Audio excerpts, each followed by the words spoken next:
Hello Govindu. చెప్పొదనా. ఎక్కడున్నావు నువ్వు? ఎక్కడుంటాను వదినా, ఆఫీస్లోనే ఉంటాను కదా. అదే, ఏ ఆఫీస్లో ఉన్నావు? ఇంకెవరు ఆఫీస్? మా ఆఫీస్లోనే. మీ ఆఫీస్ పేరేంటి?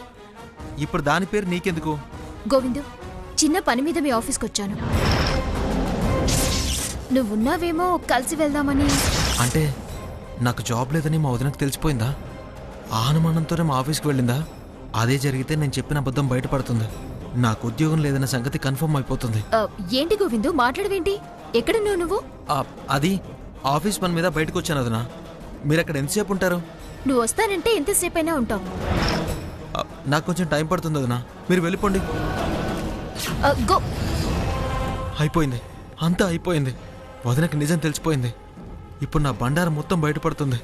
ఈరోజు నాన్నగారితో నాకు తిట్లు తప్పు. ఇన్న అవమానాలు పడి బతికే కంటే ఇక్కడికన్నా పారిపోవడం బెటర్. అంటే నా అనుమానం నిజమే అన్నమాట. గోవింద్కు ఏ ఉద్యోగం లేదా, పెళ్లి కోసం ఉద్యోగం వచ్చిందని అబద్ధం చెప్పాడు. మరిప్పుడు గోవింద్ ఎక్కడున్నట్టు? ఏమిటి ఆలోచిస్తున్నావు? వాడు ఆఫీసులో లేడని కన్ఫర్మ్ అయిందిగా, వెళ్దాం పద.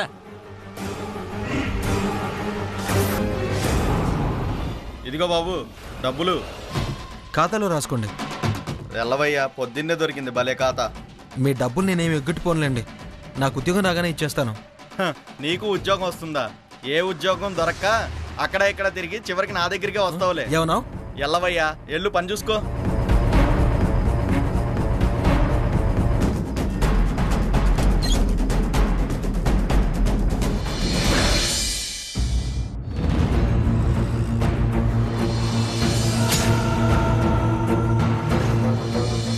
సిక్స్ మంత్స్గా రిక్రూట్మెంట్ ఏం పెట్టలేదు.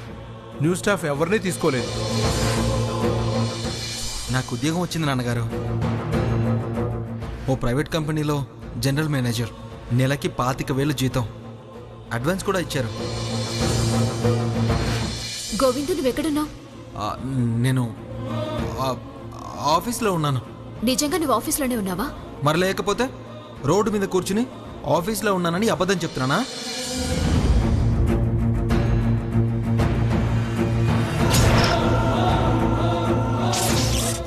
బాబా గోవిందు. అవును గోవిందే. వీడేమిటి ఆఫీస్కి వెళ్లకుండా ఇక్కడ తిరుగుతున్నాడు? పద వెళ్ళి అడుగుదాం.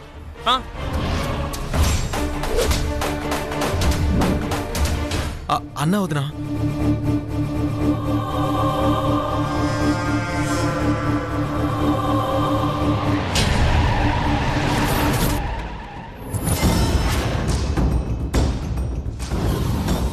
తీరా బండి.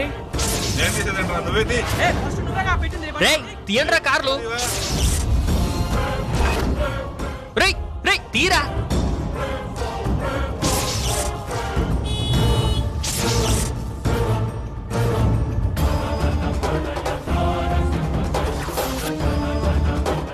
మీరు మారర్రా, ఇలాగే కొట్టుకొని చావండి.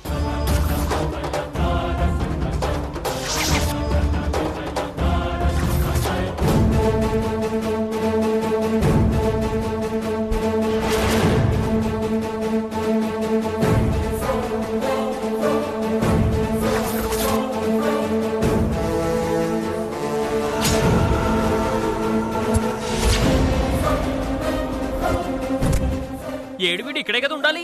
అవును బాబా, గోవింద్ ఇక్కడే కదా ఉండాలి. ఎక్కడికి వెళ్ళాడు?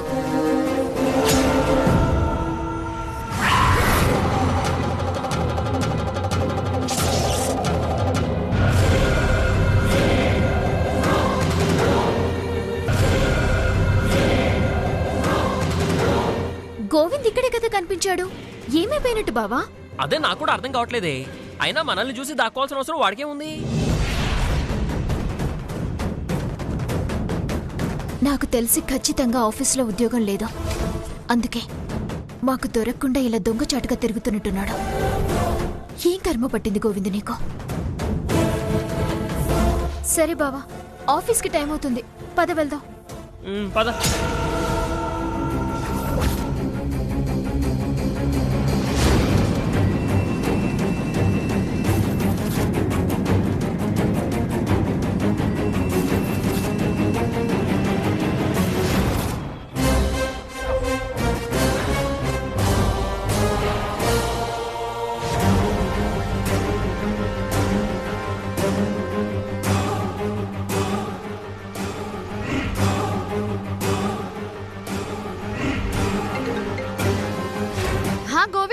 చెప్పు. ఏంటి చెప్పేది?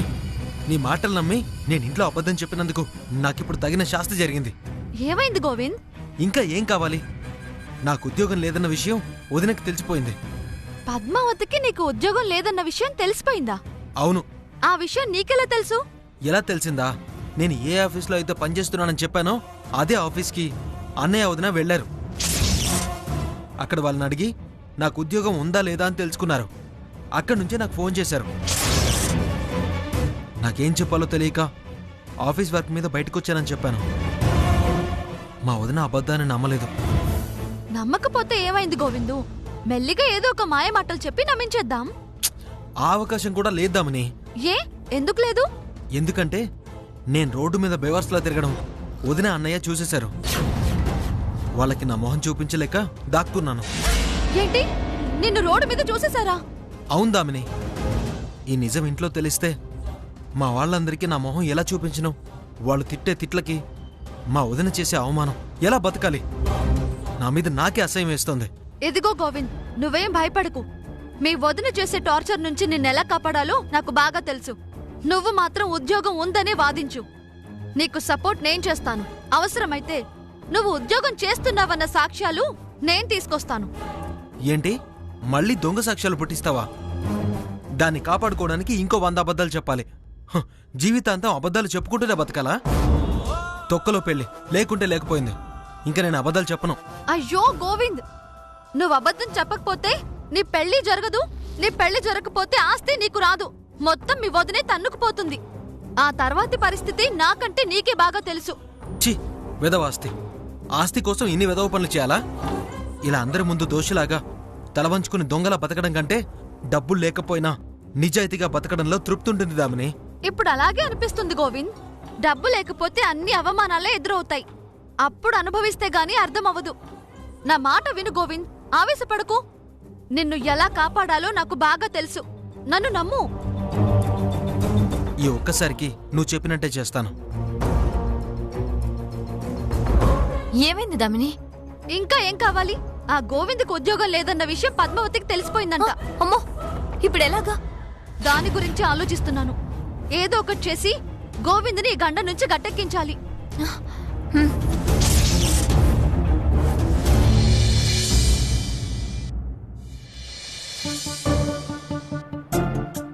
ఇదేంటి బావా, ఆఫీస్ మొత్తం చీకటిగా ఉంది? సారీ పద్మావతి, తప్పంతా నాదే. నా మూలంగానే ఆఫీస్ అంతా చీకటైపోయింది.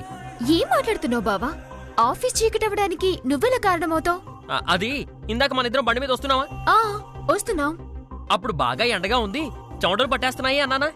ఆ అన్నావు. అప్పుడు సూర్యభగవానుడికి మొక్కుకున్నాను. వెంటనే ఎండని తగ్గించు, నేను అస్సలు తట్టుకోలేకపోతున్నాను, త్వరగా అస్తమించు అని కోరుకున్నాను. అంతే. ఇంటి దగ్గర నుండి ఆఫీస్కి వచ్చే లోపు ఆయన అస్తమించేశారు. ఆఫీస్ మొత్తం ఇలా చీకటి చేసేశారు. బావా, ఇది నీకు కొంచెం ఓవర్గా అనిపించట్లేదు? మరి నేను కోరుకోబట్టే కదా చీకటి అయిపోయింది. చాలే ఆపు. నాకు తెలిసి కరెంటు పోయి ఉంటుంది. అసలు స్టాఫ్ కూడా లేరేంటి బావా? ఏముంది, ఆ కరిసుందరం గడికి కాలో చెయ్యో విరుగుంటుంది. వాడిని తీసుకుని హాస్పిటల్కి వెళ్ళుంటారు వీళ్ళందరూ.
Stop it.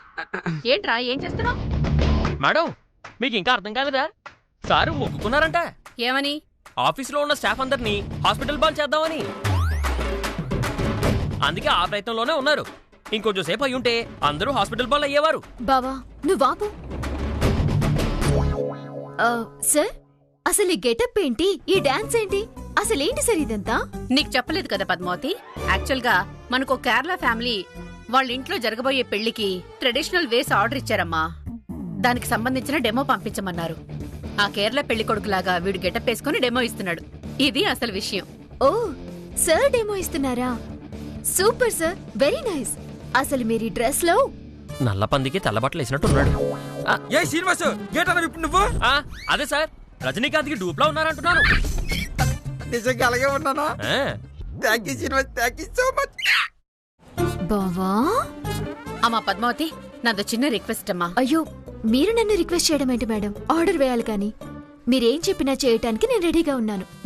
ఏం లేదమ్మా, డబ్బులెందుకు వేస్ట్ చేయటం అని ఆ కేరళ పెళ్లి కూతురు డ్రెస్ ని నీకు తొడిగించి డెమో చేసి పంపిద్దాం అనుకుంటున్నాను. నాకా? సారీ మేడం, ఈ గెటప్ లో డ్రెస్లు అంటే నాకు తెలుసమ్మా నీకు ఇష్టం ఉండదని, కానీ తప్పదు. ఇప్పుడు మోడల్ ని పిలిపిస్తే 1,00,000 రూపాయలు అడుగుతుందమ్మా. అదే నువ్వైతే ఆ అమౌంట్ ఏదో మిగులుతుందని. మేడం అది అది ప్లీజ్ అమ్మా, ఈ ఒక్కసారికి, ఇంకోసారి నేను అడగను. Okay madam. Thank you Padmavati, thank you so much. ఇప్పుడు నువ్వు మేనా, నేను రజనీకాంత్, ఇద్దరం కలిసి తిలానా తిలానా నా కసి కళ్ళకు నన్ను పాటకు డాన్స్ చేసేద్దాం. ఏమిటిది, డెమో చేస్తున్నారా, రికార్డింగ్ సాంగ్ చేస్తున్నారా? పద్మావతికి మలయాళీ గెటప్ ఏమిటి, ఈయన గారికి రజనీకాంత్ గెటప్ ఏమిటి? నేను ఒప్పుకోను. బావా ప్లీజ్ బావా, కాదు కూడదు అంటే ఉద్యోగం నుంచి పీకిస్తుంది ఆవిడ. అప్పుడు ఉద్యోగాలు లేక ఇవే గిటప్లు వేసుకుని వీధుల్లో తిరుగుతూ బతకాల్సి వస్తుంది. అంటే నువ్వు ఇప్పుడు ఆ వెదవ పక్కన డెమో ఇస్తావా? నేను ఒప్పుకోను. ఏంటి మీరిద్దరూ చెవులు కోరుకుంటున్నారు? మేడం అది మా బావ ఏమంటున్నాడంటే, నేను వేరే వాళ్ళ పక్కన నుంచొని డెమో ఇస్తే మా ఇంట్లో వాళ్ళు చూస్తే ఏమైనా అనుకుంటారేమోనని ఫీల్ అవుతున్నాడు. ఏంటనుకుంటారు? నీ బాస్ అని తెలుసు కదా. తెలుసు సార్, కానీ ఎంతైనా ఆడపిల్లని కదా, నాకుండే ప్రాబ్లమ్స్ నాకుంటాయి. ఇంతకీ ఏం చేద్దామంటావు? ఏమీ లేదు మేడం, ఆ మీనా గెటప్ ఏదో మా పద్మావతి వేస్తుంది, ఆ రజనీకాంత్ గెటప్ ఏమో నేను వేస్తాను. ఏంటి నువ్వు రజనీకాంత్ గెటప్ వేస్తావా? ఆ చేతులు కర్రట్టుకుని నడితే ఎలాగొంత తెలుసా? మీ బర్రె మొహం కంటే బెటరే సార్. ఏంటన్నా నువ్వు నాకు బరిమకమంతవా? చిచి, బర్రె మొహం కాదు సార్, బర్ఫీ ఫేసు అంటున్నాను. అది సరే, కానీ పద్మావతి నీ పక్కనెలా నడుస్తుంది? నువ్వు పరాయి మగాడివే కదా. మేడం ఎంత కాదన్నా తను మా బావే కదా. రేపు మా అత్తయ్య గారు మావయ్య గారు చూసినా బావ పక్కనే కదా అని అడ్జస్ట్ అవుతారు వాళ్ళు. అందుకని ఇవన్నీ కాదమ్మా. ఇదిగో శ్రీనివాసు, నువ్వు కూడా గెటప్ వేసుకొని రెడీ అయ్యిరా. మీ ఇద్దరిలో ఎవరు బెటరో నేను చూస్తాను. Okay madam, thank you very much. ఇదిగో పద్మావతి, నువ్వు వెళ్ళి రెడీ అయ్యిరా, నేను రెడీ అయ్యి వస్తా. మేడం రెడీ వస్తాను.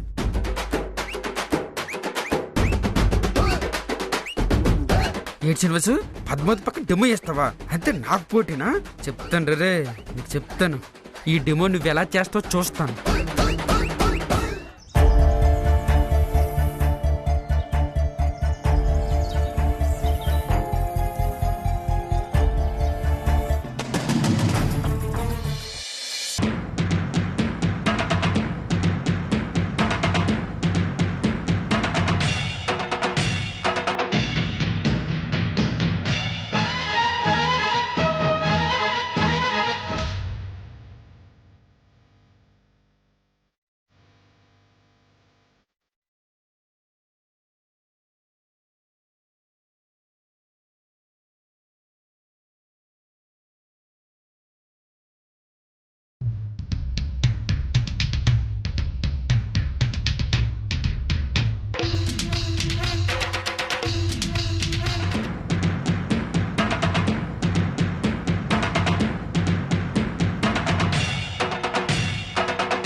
ఓహో, ఈ మాత్రం దానికైనా నీకైనా 100 రెట్లు బెటర్లే శ్రీనివాస్. ఓకే, మా తమ్ముడు కంటే నువ్వు కలర్ ఉన్నావు, కొంచెం హైట్ ఉన్నావు కాబట్టి పద్మావతి పక్కన డెమోలో నువ్వే యాక్ట్ చేయి. Thank you madam, thank you so much. Srinivas chance కొట్టేసావు కదరా, చెప్తాడు నీ సంగతి.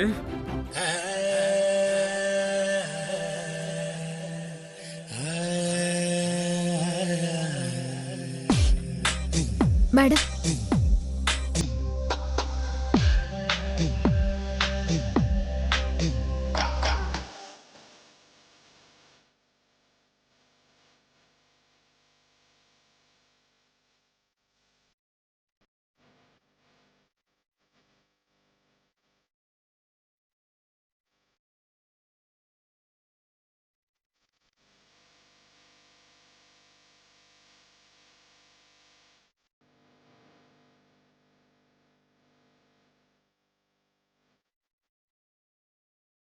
జియంగారి ఇంటి సొగస జియంగా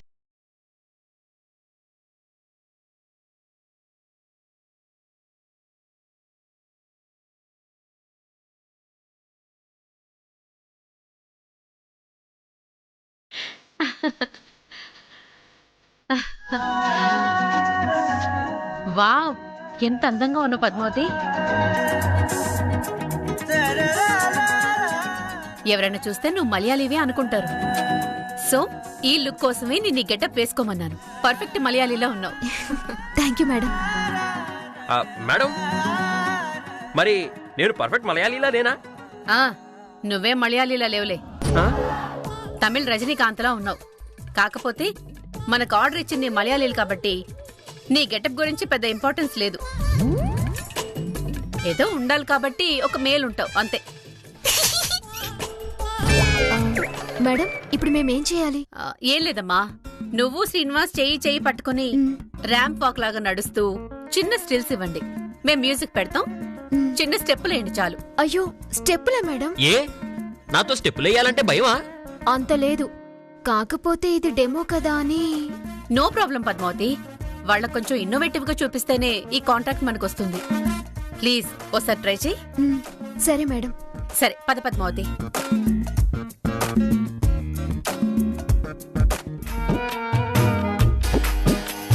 శ్రీనివాస్, నీకు విషయం తెలుసా? ఏమిటది? ఈ రోజు పద్మావతికి ప్రపోజ్ చేయబోతాను, అందుకని ఈ బుక్ తెప్పించాను. నువ్వు పద్మావతికి ప్రపోజ్ చేస్తావా? ఏ చేయకూడదా? ఆల్రెడీ ముగ్గురితో గిడాకులు తీసుకుంది కదా, అయిపోయినాయి. అందుకే నేను లైన్లో పెట్టుకుంటాను, పద్మావతి గుండెల్లో పెట్టి చూసుకుంటాను. పద్మావతిని వదులుకుని ఎదవ ఎవడో గాని పరమ దురదృష్టవంతుడు. ఆ అందాల అప్రతిభం దక్కేది నాకే కదమ్మా. ఈ కర్రీ మొహంగాడు పద్మావతికి ప్రపోజ్ చేస్తాడంట.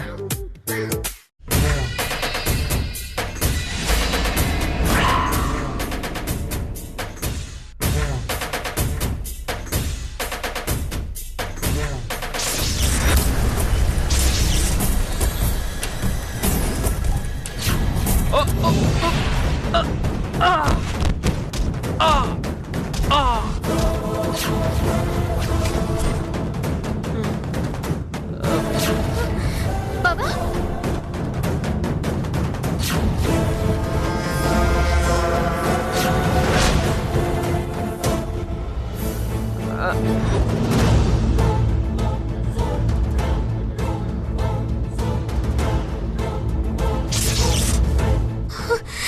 అయ్యో బాబా. అయ్యయ్యో శ్రీనివాస్, ఏటి శ్రీనివాస్ ఇది?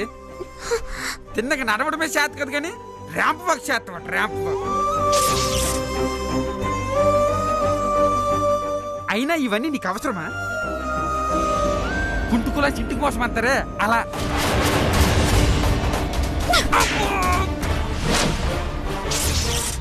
పద్మావతి మేడం, మనిషి పుట్టగానే సరిపోదు, కొంచెం మానవత్వం ఉండాలి. చదువుకోగానే సరికాదు, కాస్త సంస్కారం ఉండాలి. డబ్బు సంపాదించడమే కాదు, ఇలాంటి వాళ్ళని ప్రేమించే గొప్ప మనసుండాలి. అప్పుడే సమాజం వాళ్ళని మనిషి అని పిలుస్తుంది, లేదంటే జంతువులతో సమానంగా భావించాల్సి వస్తుంది.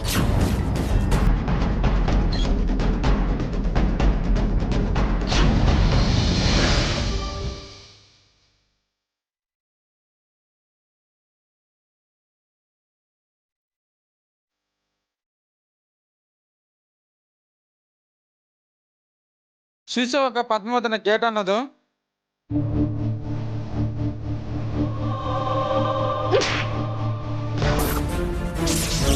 తప్పంతా నీదే. అతను కింద పడితే జాలి పడాలరా.